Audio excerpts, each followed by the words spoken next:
Eu me lembro que eu preguei algumas vezes na igreja do Gralha.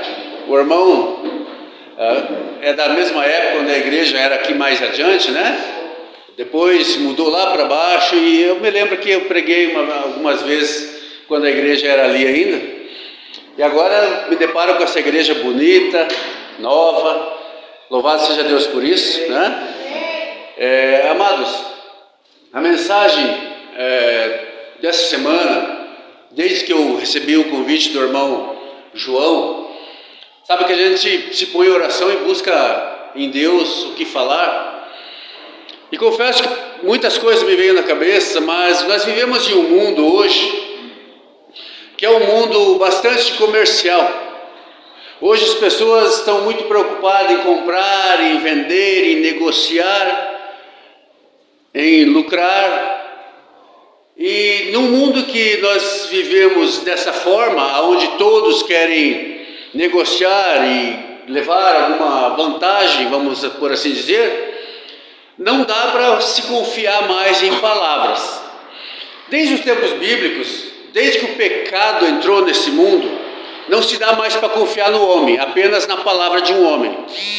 Algo precisava ser introduzido para que esse mundo comercial que nós vemos pudesse andar de uma forma mais confiável, vamos assim dizer. Então foi estabelecido o quê? Contratos. E o tema de hoje, eu coloquei o título da mensagem de contratos estabelecidos. Que hoje para tudo, qualquer tipo de negócios, há um contrato a ser feito. Se eu vou comprar um terreno, por exemplo, do irmão Fernando, me permita, irmão, pegar só como exemplo, eu vou comprar um terreno dele.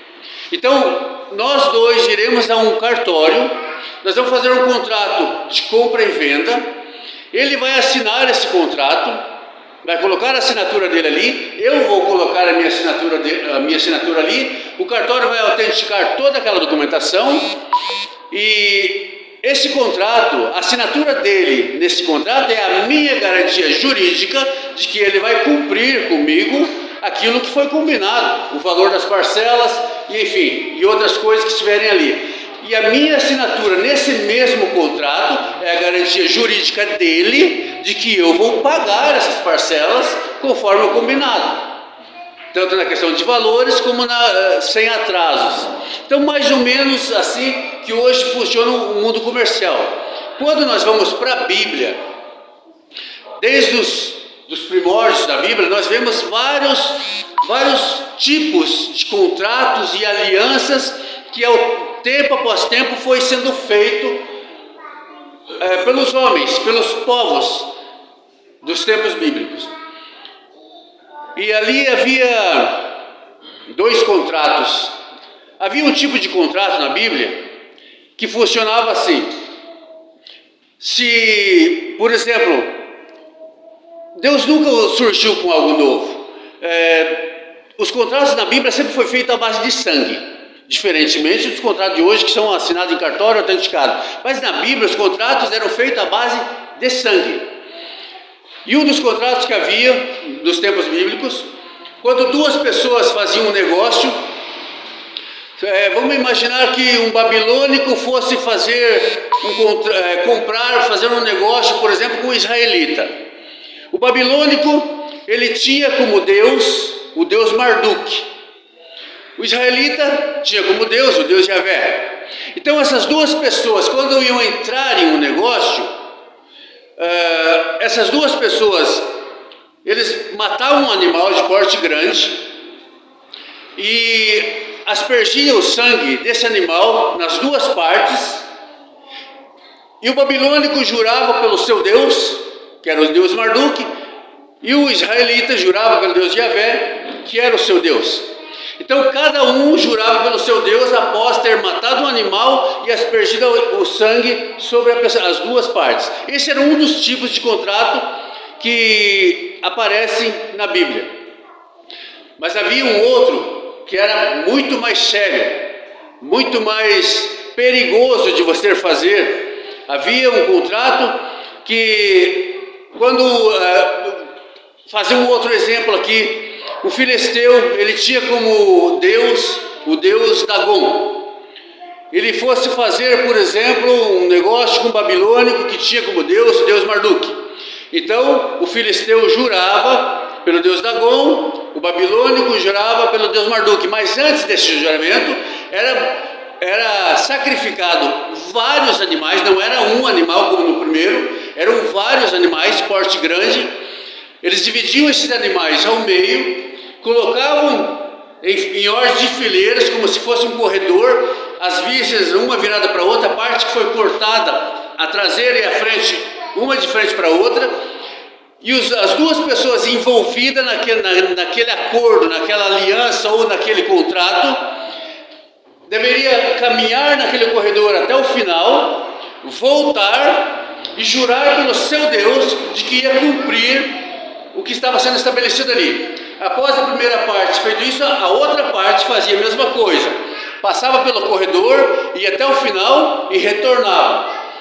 Ao chegar no final, jurava pelo seu Deus, e assim estava estabelecido o contrato entre as duas partes. Porém, diferentemente do primeiro, aquele que quebrasse esse contrato, dizia a lei que o mesmo que aconteceu com os animais, aconteceria com a pessoa que não cumpriu aquilo que foi estabelecido ali. Então ele era bastante grave. Nós podemos ver, por exemplo, esse tipo de contrato ou de aliança no livro de Jeremias. Eu quero convidar a igreja a abrir a palavra do Senhor no livro de Jeremias, no capítulo 34. Nós vamos ver ali algo desse tipo acontecendo. O profeta Jeremias, Deus mencionando através do profeta Jeremias esse tipo de contrato ou de aliança, como a Bíblia chama. Jeremias capítulo 34, no verso 17, nós vamos começar a nossa leitura.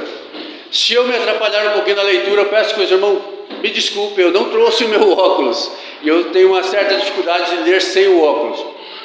O verso 17 do capítulo 34 de Jeremias diz assim: portanto, assim diz o Senhor, vós não me obedeceste, para apregoardes a liberdade, cada um ao seu irmão e cada um ao seu próximo. Pois eis que eu vos apregou a liberdade, diz o Senhor, para a espada e para a fome.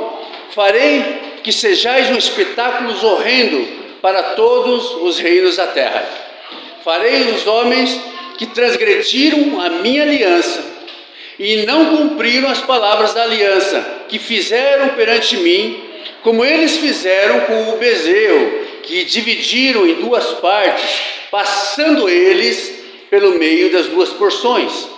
Os príncipes de Judá, os príncipes de Jerusalém, os oficiais, os sacerdotes e todo o povo da terra, os quais passaram pelo meio das porções do bezerro, entregá-lo-ei nas mãos de seus inimigos e nas mãos dos que procuram a sua morte, e os cadáveres deles servirão de pasto às aves do céu e os animais da terra.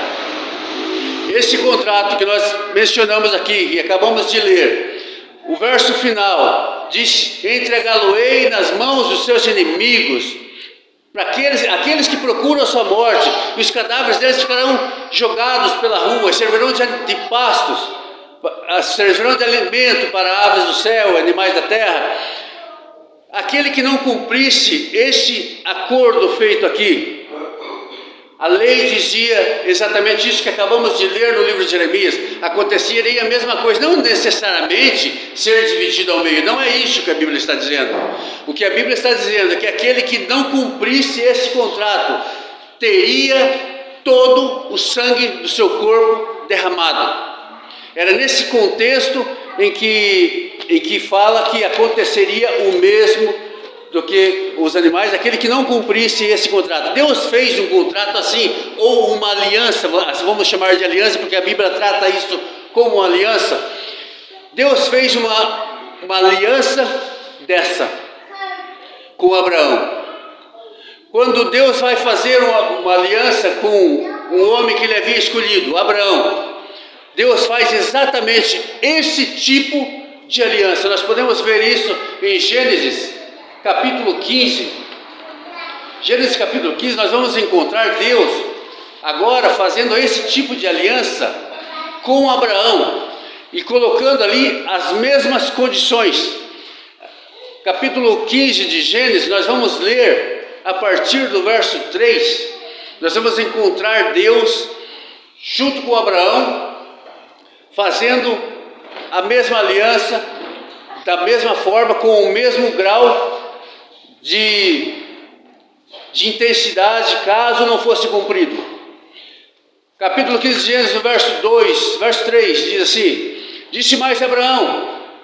Deus aqui, nesse contexto, Deus havia prometido uma grande descendência a Abraão. E Abraão, um homem já muito velho, a sua esposa, além de ser velha, era estéril, e Abraão não conseguia entender de onde Deus ia tirar uma descendência dele.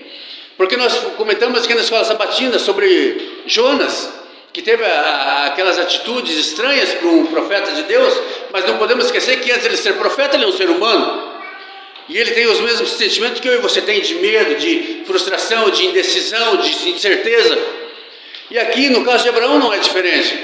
Abraão olhava, quando ele se olhava no espelho, ele era um homem extremamente velho. Quando ele olhava para sua esposa era idosa e estéril. Não havia possibilidade de sair dali uma descendência, mas Deus havia prometido. E aí Abraão chega até Deus e diz, verso 3, disse mais Abraão: a mim não me concedeste descendência, será um servo nascido em minha casa, esse será o meu herdeiro? A isso respondeu logo o Senhor, dizendo: não, esse não será o seu herdeiro, mas aquele que será gerado de ti, esse será o seu herdeiro. A isso respondeu logo o Senhor. Verso 5: então conduziu para fora e disse: olha para os céus e conta as estrelas, se é que tu podes. E lhe disse: será assim a tua posteridade? Ele creu no Senhor e isso lhe foi imputado para a justiça.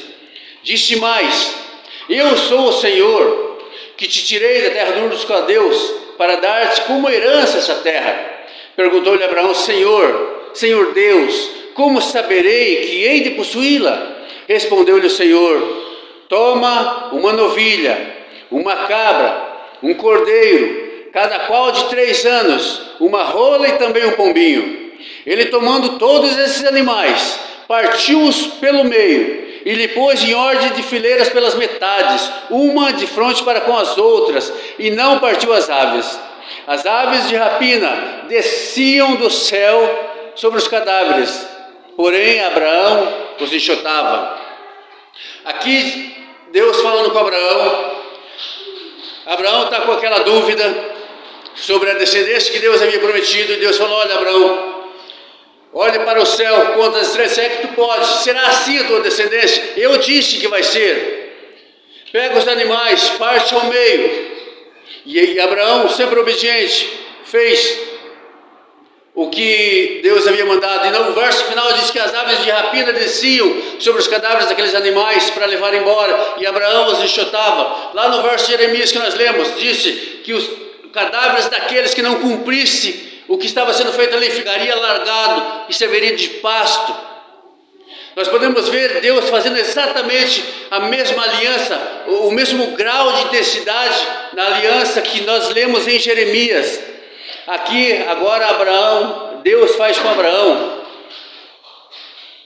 O verso 12, continuação da nossa leitura, diz: ao pôr do sol, caiu profundo sono sobre Abraão, e grande pavor e cerrada eram as trevas que acometeram. Então lhe foi dito: sabe com certeza que a tua posteridade será peregrina na terra alheia, e será reduzida à escravidão, e será afligida por 400 anos. Mas também eu julgarei a gente que tem que sujeitar-se, e depois sairão com grandes riquezas. E tu irás para os teus pais em paz, e serás sepultado em ditosa velhice. Na 4ª geração tornarão para aqui, porque não se encheu ainda a medida da iniquidade dos amorreus. E sucedeu que, posto o sol, houve densas trevas, e eis que um fogareiro fumegante e uma coluna de fogo, uma tocha de fogo, que desceu do céu e passou entre aquelas porções. Naquele mesmo dia fez o Senhor aliança com Abraão, dizendo: a tua descendência dei essa terra, desde o rio Egito até o grande rio Eufrates. Nós vemos aqui Deus fazendo com Abraão a mesma forma de aliança. Nós podemos ver aqui nesses versos que nós acabamos de ler, ele fala que aquele povo seria levado escravo, seria levado para uma terra distante, e lá ficaria por 400 anos, e eles seriam afligidos, eles seriam escravizados. E aí ele disse, e depois desse tempo passado, depois desses 400 anos, tornarão para cá, porque ainda não se encheu a medida da iniquidade dos amorreus. Quem são os amorreus? São aqueles que ficaram em Canaã. Deus tirou 70 homens, levou 70 homens, fez com que 70 homens subissem até o Egito como escravos. E a Bíblia não menciona exatamente a quantidade de pessoas, mas aproximadamente 2 milhões de pessoas saíram do Egito. Quando Moisés foi lá, com o poder da mão de Deus, Moisés foi lá tirar aquele povo de lá. 70 homens subiram para o Egito, 2 milhões de pessoas aproximadamente saíram de lá e levaram todas as suas riquezas, todas as suas posses, ainda levaram ouro, prata, animais dos egípcios, eles levaram junto. Eles saíram de lá ricos, como Deus prometeu aqui nos versos que nós lemos, que quando eles saíssem de lá, eles saíram ricos de lá. E Abraão iria para ser sepultado, iria ser sepultado de toda a velhice. Todas as profecias, tudo aquilo que Deus disse aconteceu, porque aquela descendência que Abraão não conseguia ver, Deus fez que aqueles homens subissem de lá. Abraão não conseguiu ver essa descendência, mas ela ocorreu, ela aconteceu, ela cumpriu-se. Embora Abraão não tenha conseguido ver essa descendência, aqueles homens que subiram para o Egito e ficaram lá por 400 anos, se tornaram escravos, essa era a descendência que Deus estava formando. Deus não queria formar descendência em Canaã, porque em Canaã eles estariam na terra deles, eles estariam confortáveis. Em Canaã havia muitos deuses, o povo poderia se extraviar, o povo poderia se corromper. Então Deus tira uma porção daqueles homens, leva para o Egito, e de lá é feita a descendência. A descendência foi feita numa terra estranha, numa terra onde Deus não era conhecido, para que eles sentissem dependência e necessidade de Deus o tempo todo. Porque se eles estivessem ali em Canaã, eles estariam tranquilos na sua terra, junto do seu povo, junto da sua igreja, adorando o seu Deus, sabe Deus de que forma? Mas eles estariam muito confortáveis. E quando nós nos sentimos confortáveis, é que nós começamos a falhar. E é por isso que nós que aqui estamos, aguardando o retorno de Cristo, que está muito, muito perto, também não podemos nos acomodar achando que está tudo bem, que está tudo maravilha. Não está. Não está, falta bastante para nós ainda. Há um caminho a ser cumprido ainda. Talvez nós tenhamos andado a primeira milha, mas falta a segunda. E a segunda é a mais difícil, porque é na segunda que virá as provações, é na segunda que virá as perseguições, é na segunda que tudo pode dar errado na nossa vida, por causa da nossa fé. Mas aí, como foi comentado aqui na escola sabatina sobre Jonas, como pode um profeta de Deus agir daquela forma? E eu e você? Como vai ser? Como vai ser? Como Jesus fala, se você não consegue andar agora, se você está sentindo dificuldade agora, quando você está, os homens estão te perseguindo a pé, e quando eles estiverem perseguindo você a cavalos, como vai ser? Hoje a igreja tem paz, hoje a igreja ainda está vivendo um momento tranquilo, podemos dizer assim, não tão tranquilo como deveria, mas ainda está, e nós ainda podemos professar a nossa fé abertamente, mas haverá um tempo que não poderemos mais. E aí? Como será? Será que nós vamos dizer, levantar nossa bandeira e morrer pelo Evangelho, ou será que nós vamos abaixar nossa bandeira e fingir que não sou cristão de medo? Porque criticar Jonas é fácil. É muito fácil falar mal de Jonas, que se acovardou perante a terra que ele precisava ir pregar. Ele sabia que aquele povo era um povo que não conhecia Deus, que odiava qualquer coisa que fosse culto a Deus, e ele tinha que ir lá pregar. E aí ele sentiu medo e fez o que fez, como nós vimos na escola sabatina. Aí eu digo, como pode isso? Como pode? E eu? E eu? Como eu tenho me comportado perante Deus? Quando Deus me manda fazer algo, como eu tenho me comportado?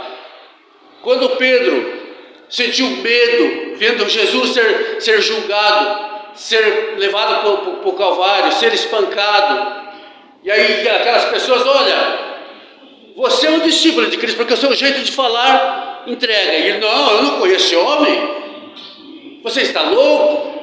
Eu não conheço Jesus?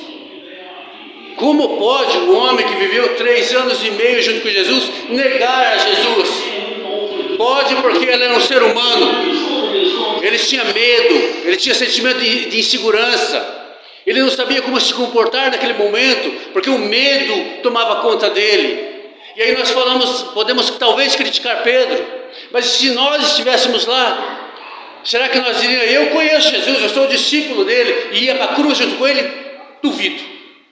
Duvido muito que nós fizéssemos isso. Então nós precisamos pegar essas coisas como exemplo. Nós vemos que Abraão, e o interessante de tudo isso aqui, porque quando ele fala aqui que primeiro desce do céu uma coluna de fogo, e passa entre aquelas metades, e aquela coluna de fogo volta até o final, e depois o texto que nós lemos diz que uma tocha de fogo desce do céu, e passa no meio daqueles animais mortos, e volta até o final. Abraão estava em um profundo sono. Deus havia colocado Abraão no profundo sono, e sabe por que Deus colocou Abraão no profundo sono? Porque se Abraão estivesse acordado, Abraão passaria no meio daqueles animais, e ele não ia cumprir a promessa. Então o que Deus fez, num contrato que normalmente vai 2 assinaturas, só tinha uma assinatura, a assinatura de Deus. Porque primeiro desce a coluna de fogo e passa representando Deus Pai, depois desce a tocha de fogo representando Jesus, e ele desce e passa naquele corredor, vai até o final e volta.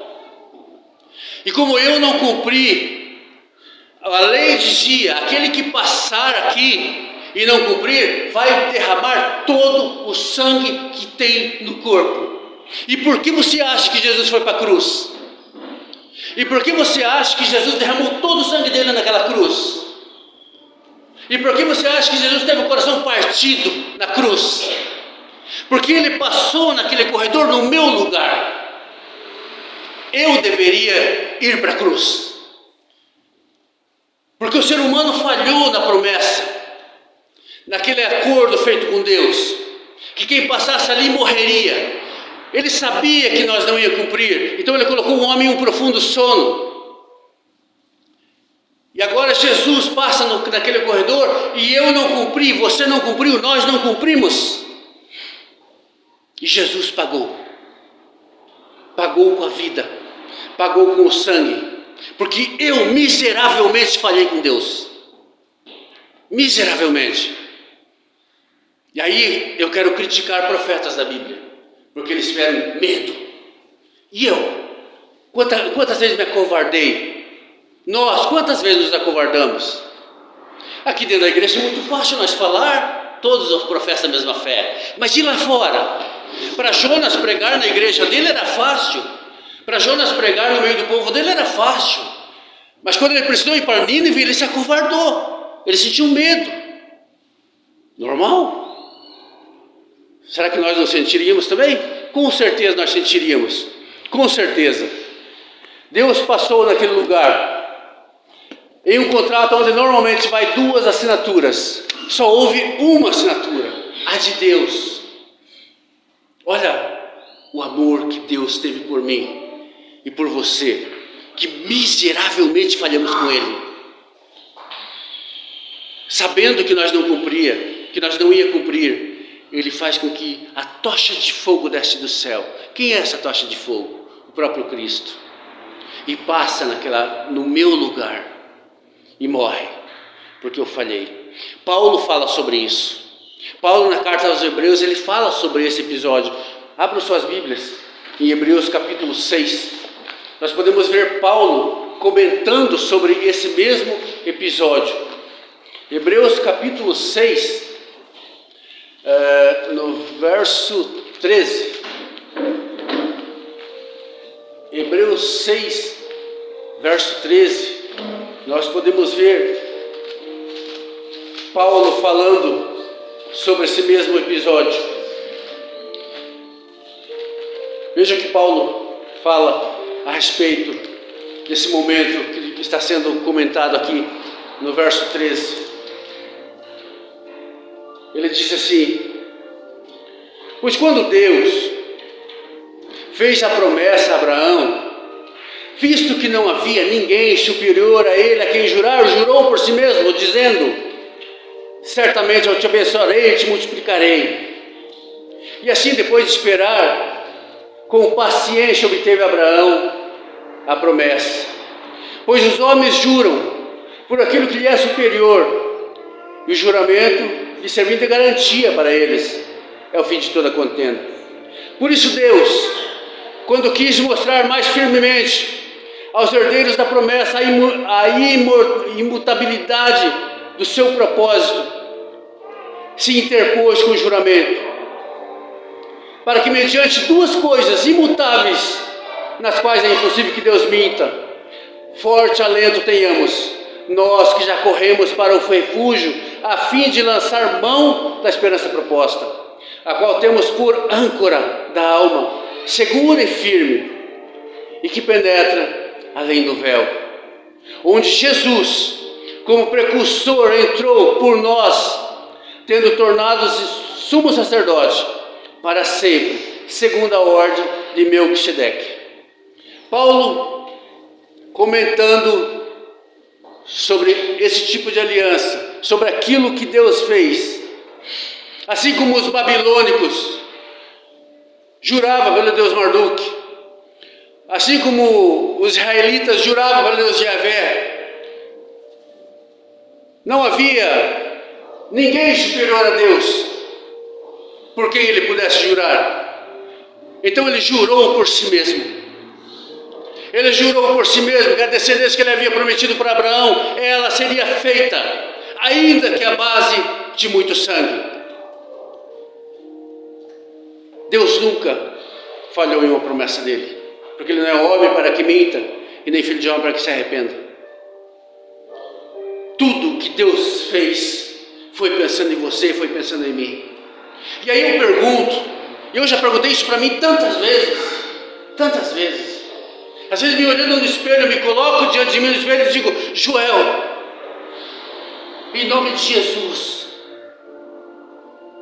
se ele fez tudo isso por você, por que você tem dificuldade de fazer o que é certo? Por que você falha tanto por um Jesus que derramou todo o seu sangue, que desceu do céu, que passou em um corredor onde era para você passar, morreu uma morte que era para você morrer? Por que temos tanta dificuldade de fazer o que é certo? Tantas vezes já me perguntei isso. Tantas vezes. Jesus assinou no meu lugar e no seu lugar. Cristo me substituiu no corredor, na cruz, no sofrimento, na dor. Ele me substituiu. E por que razão eu tenho dificuldade de ser leal o tempo todo, de ser fiel o tempo todo, de fazer o certo o tempo todo? Porque nós não fazemos o certo o tempo todo. É só olhar para a nossa vida. Sempre vai ter pontos onde nós estamos falhando. E eu muitas vezes já fiz a pergunta: por que não conseguimos fazer o que é certo sendo que Jesus fez tudo que nós não poderíamos fazer. Há uma verdade em cada tempo, desde o Gênesis, há uma mensagem atual para cada tempo. Há uma mensagem, há uma palavra para cada momento, para cada fase que nós passamos, desde o Gênesis. Qual era a mensagem lá dentro do Éden? A mais importante. Qual era? Naquela árvore não mexa, não toque, não comam de todo o jardim, mas aquela árvore que está no meio do jardim, não mexa. Não havia outra mensagem, uma mensagem mais importante que essa dentro do Éden. Não havia. A mensagem mais importante era: não toquem naquela árvore, não comam daquela árvore, porque no dia que vocês comerem dela, vocês vão morrer. O que o homem fez? Foi justo naquela que o homem foi mexer. Sempre teve uma mensagem presente, sempre. Quando nós fomos para o cativeiro babilônico, qual era a mensagem mais importante que havia para aquele tempo? Vocês serão escravizados, os inimigos invadirão a terra de vocês, queimarão a cidade, levarão vocês escravos, muitos morrerão. Alguém deu importância para aquela mensagem? Não. Por isso muitos morreram. No tempo de Noé, qual era a mensagem mais importante no tempo de Noé? Deus enviará água e água de tal forma que cobrirá toda a face da terra, e não haverá nada que ficará vivo, nem planta, nem animal, nem ser humano, a menos aquele que der ouvido à mensagem e entrar naquela arca, a qual mandei meu servo Noé construir. E a Bíblia diz que Noé ficou 120 anos pregando essa mensagem, que Deus enviaria água e água de tal forma que cobriria toda a terra. Alguém deu ouvido a essa mensagem, exceto a família de Noé? Alguém mais deu? Ninguém. Todos morreram, todos se perderam, porque não ouviram a mensagem que Deus havia mandado. Adão e Eva, um casal santo, um casal puro, a imagem e semelhança de um anjo de Deus, não deram ouvido à mensagem importante: não toquem naquela árvore, não comam daquela árvore. Mas eles mexeram, eles comeram, eles não deram ouvido para a mensagem de Noé, morreram. Não deram ouvido no ano 731, quando eles foram levados da terra deles para o Egito. Não deram ouvido, foram todos para lá, escravizados. Que não foi, morreu. E nós? Qual é a mensagem que nós temos hoje, em 2023? Qual é a mensagem presente para os nossos dias? Apocalipse 14, verso 1, as três mensagens angélicas. Apocalipse 14, lá está dizendo, quando entramos nas três mensagens angélicas, fala assim: temei a Deus e dai glória, porque é chegada a hora do seu juízo. Adorai a Deus e dai glória a Deus, que fez céus, terra, mar e tudo que há. A mensagem hoje para mim e para você qual é? Adore a Deus, ame a Deus, seja fiel a Deus, em nome de Jesus. Em nome de Jesus. A mensagem é recorrente para nós: tema a Deus, porque quem tem temor a Deus não fica errando o tempo todo. E nós erramos e dizemos que temos temor a Deus. Ele diz: e esse evangelho será pregado a todo o reino, língua e nação, então verá o fim. Quando vamos para Mateus capítulo 24, verso 14, Jesus diz isso: e esse evangelho do reino será pregado para testemunho de todas as nações, e então virá o fim. O que o anjo fala em Apocalipse 14 é o que Jesus disse em Mateus 24. E esse evangelho está sendo pregado de alguma forma. Lá no livro de Jonas, a cidade que era para Jonas pregar, o texto diz que para percorrer toda a cidade eram 3 dias. Jonas percorreu um e o evangelho se espalhou. Será que foi Jonas que pregou mesmo? É óbvio que não. Jonas precisava de 3 dias, ele fez tudo em um. O Espírito de Deus moveu aquela cidade. Amém. Através da pregação de Jonas. E agora a mensagem recorrente para mim e para você, qual é? Tema a Deus. Em nome de Jesus, dê glória a Deus. Se a coisa ser mudada, mude. Se a coisa ser reformada, reforme. E irmãos, eu estou falando isso para mim primeiro. Primeiro para mim. Nós temos um Deus 100% homem e 100% Deus. E está no céu. E não é Enoque não. Não é Moisés não. Não é Elias não. É o próprio Cristo. É aquele que desceu do céu em forma de uma tocha que vemos lá no texto. E passou naquele corredor que eu tinha que passar. Você tinha que passar. E por ele passar lá e nós falhar, ele foi para a cruz. Aquela cruz era para mim, era para você, não era para ele. Mas o amor dele por nós é incondicional, é indescritível. Indescritível. Eu acho que a palavra que mais pode se aproximar para resumir o que Jesus fez por mim e por você é indescritível. Não dá para descrever o amor que Cristo tem por nós. E aí eu tenho dificuldade de não mentir, de não trair, de não falar mal das pessoas. Eu tenho dificuldade. Mas ele não teve dificuldade nenhuma para passar no corredor sabendo, ele sabia que eu era um covarde. Ele sabia disso, que eu ia falhar, mas ainda assim ele fez, porque a Bíblia diz que desde a fundação do mundo ele nos amou primeiro. Amém. E ele provou isso quando desceu do céu e morreu no meu lugar. E aí muitas vezes nós podemos nos vangloriar porque somos adventistas, estamos aqui, estamos buscando a nossa salvação.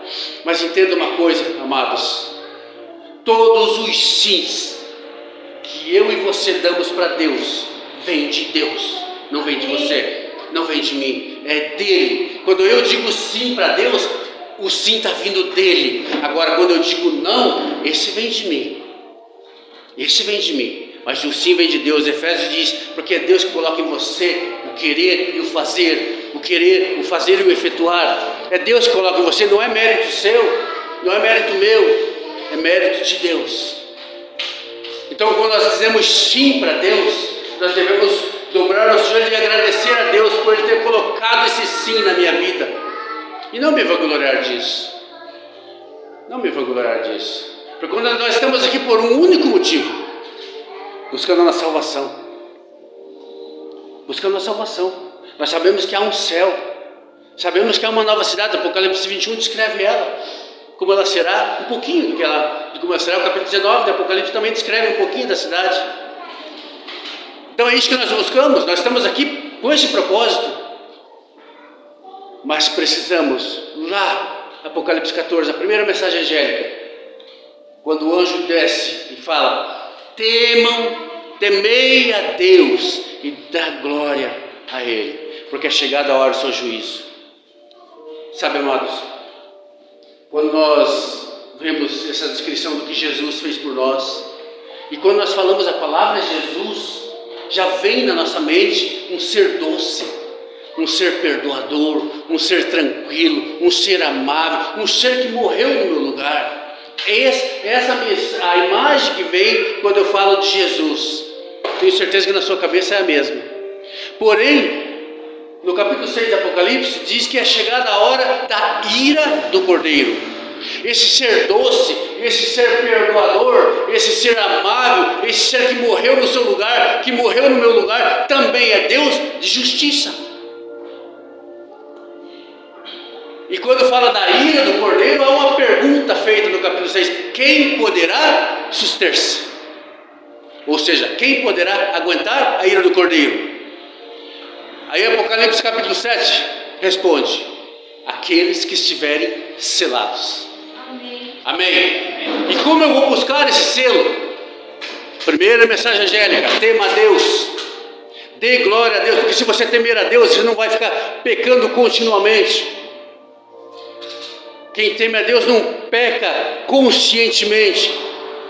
Talvez a Bíblia mencione que há pecados inconscientes, há momentos que nós erramos perante Deus e nem percebemos que erramos, mas erramos.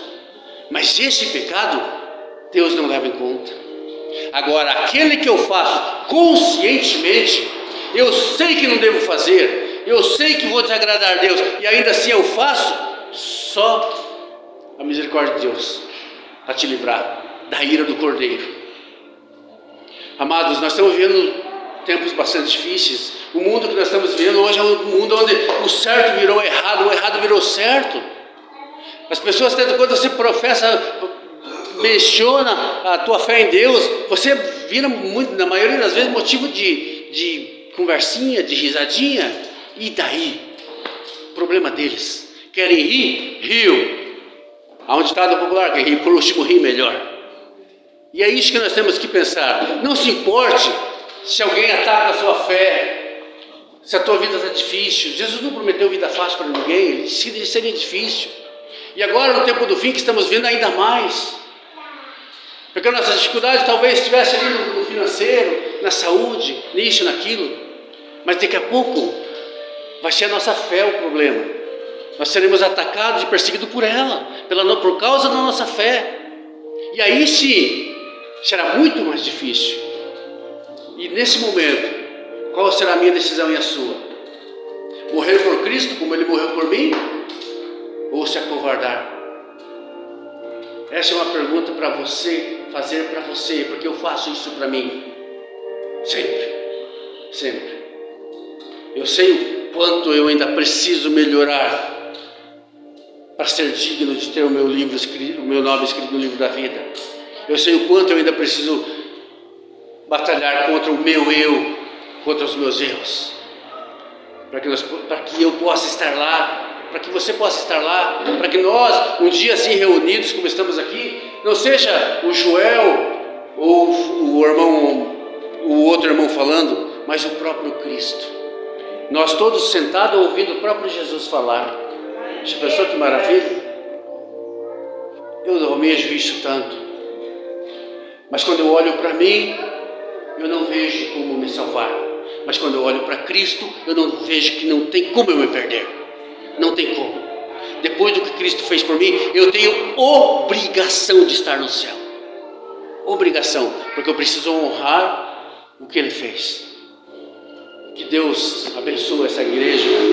Que Deus abençoe a cada irmão que já chegou aqui, a cada família representada hoje aqui. Que Deus tenha uma bênção tremenda para cada um. E que nós busque dia a dia a nossa santificação. Sem santificação não haverá perdão. Sem perdão não haverá céu. E nós precisamos buscar isso diariamente, para podermos, quando a glória de Cristo despontar nas nuvens do céu, nós podermos olhar e não pedir que rochas e rochedos caia sobre nós. Que Deus tenha misericórdia de nós, que Deus nos ajude, e que nós juntos, como soldados de Cristo, possamos nos fortalecer um ao outro. Se eu estou fraco, o irmão está forte, então me ajude. Se o irmão está fraco e eu estou forte, eu ajudo ele. E um ajudando o outro, juntos estaremos no céu, em nome de Jesus. Vamos nos colocar em pé e vamos acentuar o louvor 43 do nosso cenário, para nós finalizar a nossa mensagem de hoje. 43 do nosso cenário. Deus abençoe a todos, em nome de Jesus.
nosso bondoso Deus, através de nossas orações, ó Pai, pedimos a permissão para entrar no Santo dos Santos do céu, para se chegar a Ti, ó Deus, e pedir a Tua misericórdia, o Seu perdão à nossa vida. E mais que isso, Deus, pedir que o Senhor nos transforme, que o Senhor nos mude, nosso coração, nossa mente, nossa conduta, que nós possa, Deus, a cada dia estar buscando a santidade, buscando o aperfeiçoamento, porque a Bíblia diz que o nosso Deus é santo e exige que nós também tenhamos santidade. Por isso, ó Deus, nós nos colocamos na Sua presença nessa hora e pedimos que em nome de Jesus, por favor, ó Deus, o tempo está se acabando, o tempo da oportunidade logo vai passar. Nós não queremos, Deus, depois de passar tanto tempo dentro da Sua casa, ficar para trás. Por favor, nos ajude. E nos ajude não só a estarmos no céu, mas falar desse céu para mais pessoas, para que mais pessoas possam Te conhecer, possam querer morar nas mansões celestiais. Mas que a nossa vida, Pai, esteja em conformidade com aquilo que estamos pregando. Quando Jesus pregava, ó Deus, as pessoas logo se apaixonavam pela mensagem, porque quando olhavam para a palavra pregada e olhavam para a vida de Jesus, eles viam a mesma coisa. Por favor, ó Deus, que ao nós pregarmos do Seu amor, pregarmos da nova cidade, pregarmos da santidade do nosso Deus, que eles possam ver em nós a mesma coisa, ó Deus. Que não seja apenas palavra, mas que seja ação, que seja visível, que seja verdade, que ocupe o nosso coração aquilo que é bom, aquilo que é justo, aquilo que é amável, aquilo que é de boa fama, aquilo que é santo, porque somente assim, ó Deus, estaremos com os nossos nomes, com letras de ouro, escritas nos livros da vida. Nos ajude, ó Deus, ajude a igreja do Gralha Azul, ajude os irmãos que aqui estão, cada familiar representado aqui, Deus, tem a sua luta, tem a sua dificuldade. Por favor, ó Deus, que o Seu bálsamo de cura, seja ela física, espiritual, emocional, seja na área que for, que o Seu bálsamo agora desça do Seu trono, ó Deus, sobre essa igreja. E possa purificar, ó Deus, aquilo que precisa ser purificado, possa mudar aquilo que tem que ser mudado, possa transformar aquilo que precisa ser transformado. Para honrar o Seu nome perante esse mundo pecaminoso e perdido que nós temos à nossa frente, para que nós possamos ir e pregar o Seu Evangelho, para que esse Evangelho do Reino seja pregado a toda língua, nação e povo, para que assim o Senhor retorne. Mas para isso, Deus nos prepara, nos muda, se precisar nos quebrar para nos desconstruir, que assim seja, ó Deus. Fica conosco, nos dê a Tua paz, o Teu perdão, nós pedimos em nome de Jesus. Amém.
Salve, meu Deus, abençoe.